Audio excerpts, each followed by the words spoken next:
मेरी खुशियां तो आप मुझे दे नहीं सकती, क्योंकि आपने मुझसे माँ बनने का अधिकार ही छीन लिया। जब तक मैं ऐसा नहीं करती, इस घर को मैं खुशी नहीं दे सकती। क्यों किया माता रानी आपने ऐसा? किस गुनाह की सजा दी है मुझे?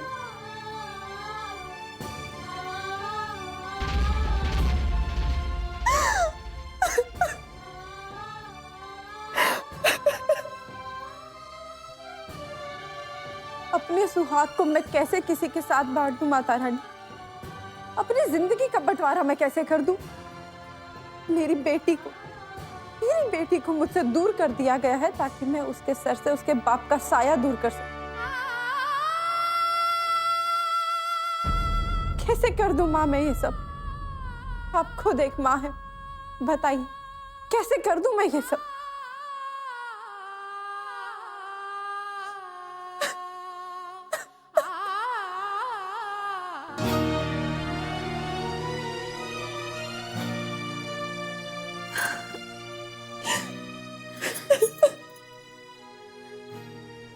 जनाब, इस घर का संस्कार रहा है कि जो औरत इस घर को बेटा नहीं दे सकती, उसे इस घर से बाहर कर दिया जाता है।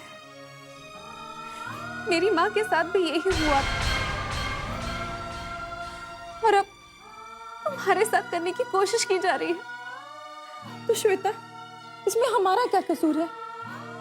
क्या एक माँ ये अंतर कर के एक बच्चे को जन्म देगी कि वो एक बेटे को जन्म देगी, बेटी को? क्या उसका कोई वजूद नहीं? इस घर की औरतों का कोई अधिकार नहीं? दुनिया की तो मैं नहीं जानती, लेकिन इस घर में तो ऐसा ही होता है अर्चना। तो मैं क्या करूं श्वेता, तुम ही बताओ। क्या अनिकेत की दूसरी शादी करवा दूं, तभी मुझे मेरा अधिकार मिलेगा? मैं क्या करूं, मुझे खुद ही समझ में नहीं आ रहा है। एक तरफ तो तुम्हारी हालत मुझसे देखी नहीं जा रही है और दूसरी तरफ घर के लोगों का बर्ताव। अनिकेत क्या सोच रहा है? तुमने जानने की कोशिश की? सच कहूं तो मैं उन्हें समझ नहीं पा रही। उनके दिल में क्या चल रहा है मुझे नहीं पता। फिर भी कुछ तो बोला होगा। मैंने उनसे दूसरी शादी करने की बात तो कही, लेकिन इसके लिए वो तैयार नहीं। ये तो अच्छी बात है, फिर तुम शक क्यों कर रही हो? यही बात माँ जी के सामने बोलने की हिम्मत नहीं की उन्होंने। कहीं ना कहीं मेरे और माँ जी के बीच में फंसे हुए हैं, और अंत में जीत किसकी होगी तुम जानती हो। जानती हूँ। यही फर्क है विकास में और अनिकेत में। विकास को जो बात सही नहीं लगती वो बोल देता है, लेकिन अनिकेत अंदर ही अंदर घुटता रहता है। तुम चिंता मत करो, सब कुछ माता रानी पर छोड़ दो। जो इनकी मर्जी होगी वही होगा।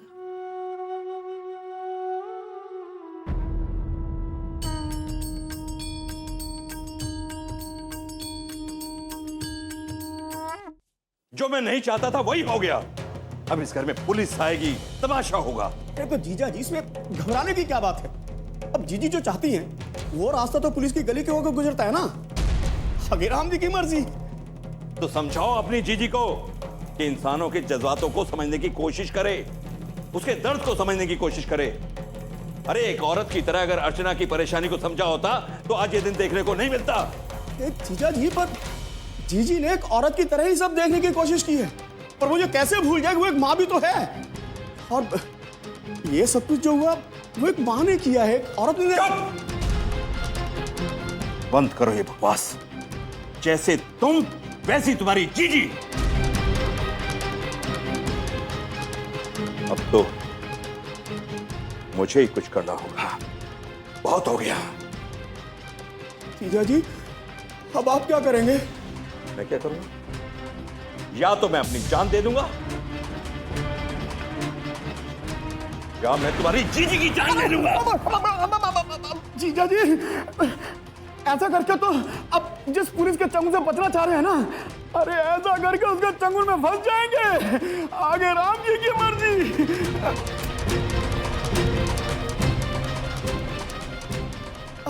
जी इतना गुस्सा करना ठीक नहीं है। पापा,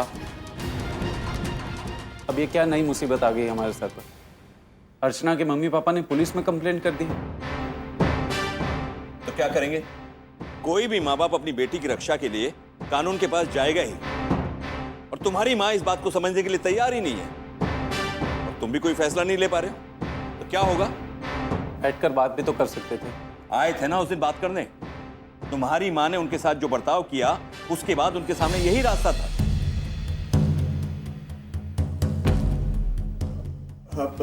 अगर आप हमारी बात माने तो एक बात कहें आपसे। देखिए, अब हमें अर्चना बहू के ऊपर एक और दबाव डालना होगा। हम उस पर दबाव डालते हैं कि वो अपने माँ बाप से कहे और ये कंप्लेन वापस ले ले, और अगर वो कंप्लेन वापस नहीं लेते तो अर्चना बहू पुलिस के सामने ये स्वीकार करे कि उसके साथ यहाँ कोई अन्याय नहीं कर रहा है, तो कोई कुछ नहीं कर पाएगा। आगे राम जी की मर्जी। मामा जी, आप ये बार बार गलती पे गलती करने की सलाह क्यों देते रहते? बेटा, क्योंकि लोहा ही लोहे को काटता है और कोई चारा नहीं है आपके पास।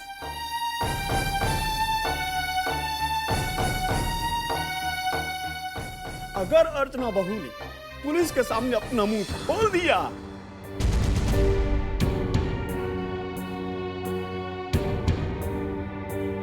कि मेरे साथ यहां अन्याय हो रहा है,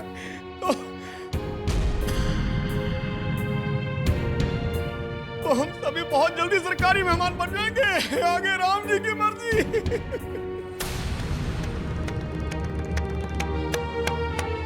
नहीं, ऐसा नहीं होगा। कोई भी अर्चना के साथ जबरदस्ती नहीं करेगा।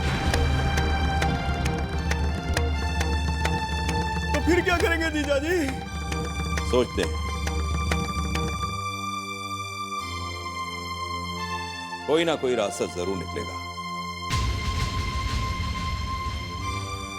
और रास्ता ही क्या?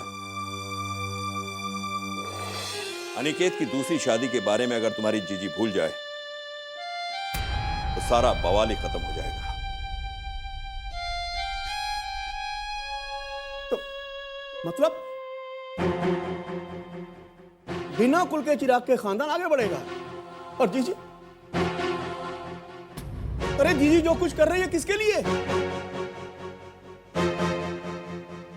अपने लिए नहीं, आप सबके लिए, आपके खानदान की भलाई के लिए कर रही है वो। जिसे तुम भलाई कह रहे हो ना, उसका रिजल्ट सामने आने लगा है। मेरे खानदान के बारे में तुम्हें सोचने की जरूरत नहीं है बिल्कुल भी। बंद करो ये सोचना और बंद करो ये मुंह। ये छोटी सी परेशानी से सभी कितना परेशान हो गए, और दूसरों को दुखों के सागर पे धकेलने का कोई अफसोस नहीं है, दूसरों के दर्द का कोई एहसास नहीं है। भगवान के लिए मुझे अकेला छोड़ दो। आगे राम जी की मर्जी।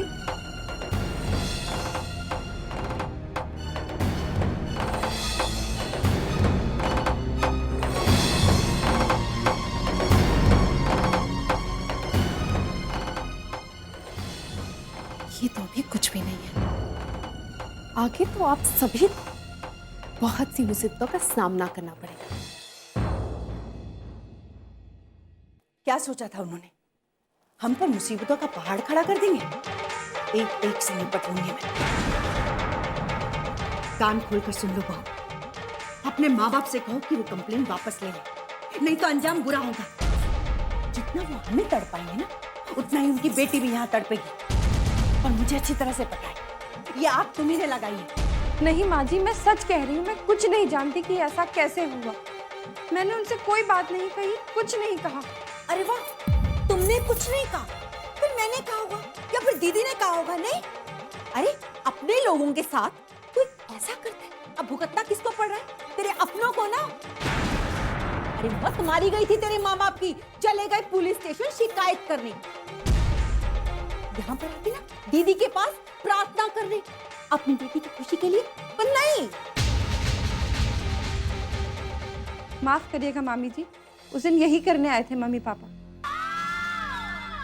लेकिन आप लोगों ने उनकी एक भी बात नहीं सुनी, बल्कि उन्हें ही बेइज्जत करके घर से जाने पर मजबूर कर दिया। तू हमें सिखाएगी? हाँ, तू हमें सिखाएगी कि हमें क्या करना है? अरे शिकायत करने आए थे तो बेइज्जत तो होना ही पड़ेगा। सही कह रही हूँ ना दीदी? अब अगर प्रार्थना करने आते तो दीदी और जीजा जी तुम्हें क्या लगता है पत्थर दिल के थे जो प्रार्थना नहीं सुनते?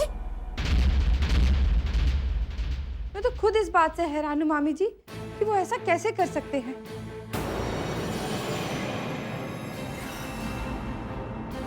जिन्होंने जिंदगी पर सर झुकाकर सबकी बातों का सम्मान किया है, वो भला पुलिस स्टेशन कैसे जा सकते हैं?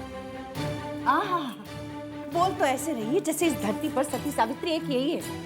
विश्वास नहीं हो रहा है ना कि वो पुलिस स्टेशन गए थे। एक बात सुन लो, अभी तो मैं तुम्हें बातों से समझा। अगर तुम्हारे माँ बाप नहीं समझे ना तो तुम पर मुसीबतों का पहाड़ टूट पड़ेगा। अभी तो मैं सिर्फ बातों से समझा रही हूँ, बाद में क्या होगा समझ जाओ। मुसीबतों का पहाड़ तो मुझ पर उसी दिन टूट गया था माँ जी, जिस दिन भगवान ने मुझसे मेरा सब कुछ छीन लिया था। अरे अगर ये शिकायत करनी है तो भगवान के पास जाकर करो। यहाँ ये रोना धोना करने से कुछ नहीं होने वाला, समझी? मैं जानती हूँ। जानती हो ना, तो उतना ही करो जितना तुमसे कहा, वरना खैर नहीं। लेकिन माँ जी मुझे नहीं पता मम्मी पापा कहाँ हैं। लो जी, माँ बाप जाते हैं पुलिस स्टेशन शिकायत कर, और बेटी को पता ही नहीं कि कहाँ गए। विदेश तो नहीं चले गए बहू रानी? हाँ, बुद्धू बनाती है हमें। तुम जानती हो तुम्हारे माँ बाप के इस कदम से अनिकेत तुमसे कितना दूर चला गया, कितना नाराज है वो। जिसकी तकदीर ही रूठ गई है उससे तो। अरे बस बहू, तकदीर रूठ गई, करम फूट गए, बहुत हो गया। ये कह कह कर ना तुमने हमारे पूरे घर को मनहूस बना डाला है।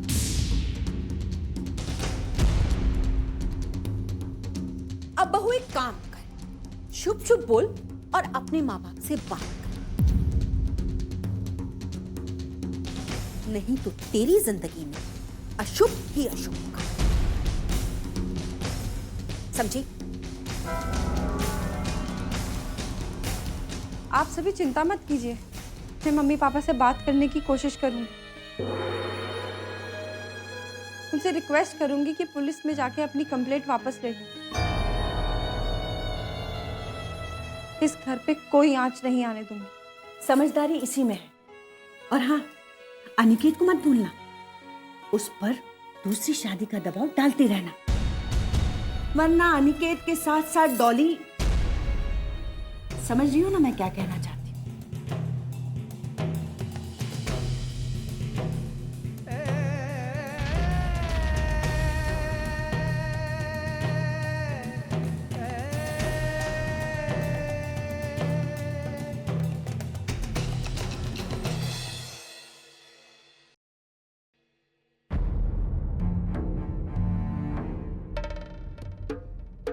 अनिकेत बेटा, इस तरह परेशान होने से कुछ नहीं होगा। और फिर तुम्हारे कारण इस घर में मुसीबत नहीं आई है बेटा। अरे मुसीबत तो आई है अर्चना बहू और उसके माँ बाप की वजह से। बेटा, ये बात तुम क्यों नहीं समझते? आगे राम जी की मर्जी बेटा।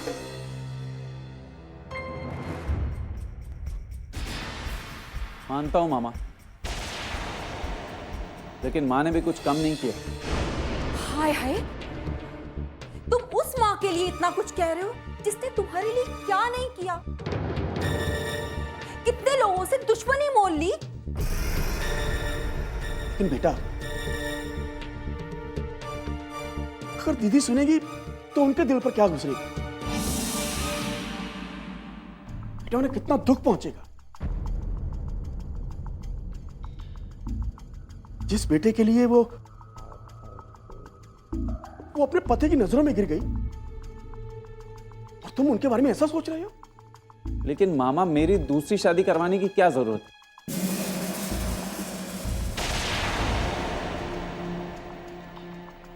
बेटा वो इसलिए कि तुम्हारी जिंदगी के लिए बहुत जरूरी है। एक ऐसी औरत के साथ तुम कब तक रह सकते हो? क्यों? अभी तक तो अर्चना मेरी सब कुछ थी ना। अब अनिकेत बेटा, तब की बात दूसरी थी।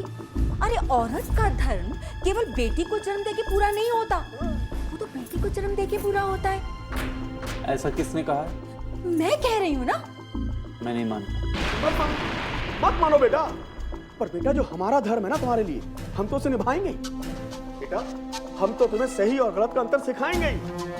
अब तुम मानो या ना मानो, आगे राम जी की मर्जी। अब अनिकेत बेटा तुम एक काम करो, दीदी की मर्जी से ना शादी करो। इससे अर्चना के माँ बाप के मुंह पर ना इतनी जोर से तमाचा पड़ेगा ना, उनको पता चलेगा कि उन्होंने हमारे साथ क्या किया। हाँ नहीं मामी, हम ऐसा नहीं कर सकते। तो ठीक है, अपने माँ बाप का जेल जाने का इंतजार करो। पुलिस आएगी अब तुम्हारी आंखों के सामने मेरी जीजी और जीजा जी को हथकड़ी लगा के ले जाएगी। आगे राम जी की मर्जी। मेरी कुछ समझ में नहीं आ रहा कि मैं क्या करूं। अगर अर्चना के साथ कुछ बुरा करता हूं तो बुरा बनता हूं, नहीं करता हूं तो इधर पुलिस खड़ी है। हाँ, एक बात बताऊं तुम्हें, अर्चना बहू के पास ही इस बात का हथियार है। वो चाहे तुम्हें बचा सकती है, चाहे तो डुबो सकती है। आगे राम जी की मर्जी। आप लोग क्या कहना चाहते हैं मेरी समझ में नहीं आ रहा। एक तरफ आप मुझे कह रहे हैं कि मैं अर्चना पर दबाव डालूं, दूसरी तरफ मुझे पुलिस की धमकी दे रहे हैं। कैसी उलझी उलझी बातें कर रहे हैं आप लोग। क्योंकि बेटा हम लोग तो खुद ही उलझे पड़े हैं, हमारा तो दिमाग ही नहीं काम कर रहा। हम क्या करें क्या ना करें, अब करने कुछ और जाते हैं, हो कुछ और जाता है। आप लोग कुछ मत सोचिए, मुझे ही कुछ करना है ना तो मैं खुद ही सोच लूंगा। क्या बखत, अरे इन्हें बातों में उलझाते उलझाते तुम खुद ही उलझ जाते हैं। वही अरे कितना भी इन्हें तो बड़े मडोने की कोशिश करो, को सीधे रास्ते पे आता ही नहीं है। सब सीधे रास्ते पे आएंगे जी। ये जो अनिकेत बड़ी बड़ी बातें करता है ना, यही अपने घर वालों का दुश्मन बनेगा। अब देखते जाओ कमाल। भगवान, प्रयास करते रहना चाहिए। आगे राम जी की मर्जी।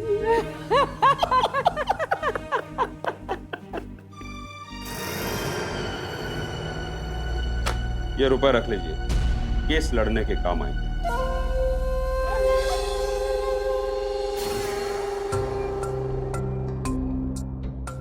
आप लोगों ने मेरे कहने पर पुलिस कंप्लेन की है, इसलिए मेरा फर्ज बनता है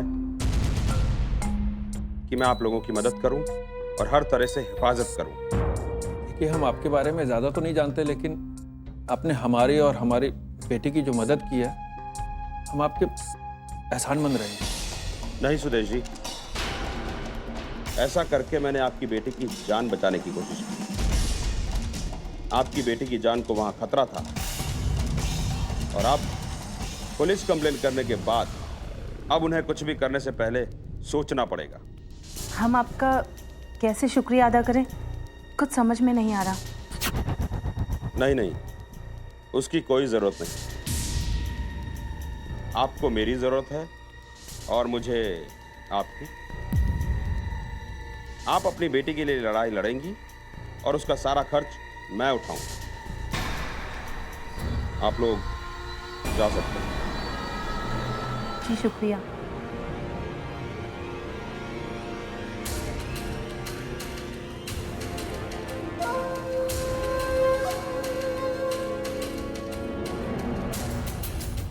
दामोदर, अगर तेरे खानदान को मैंने चारों तरफ से जकड़ नहीं दिया तो मेरा नाम भी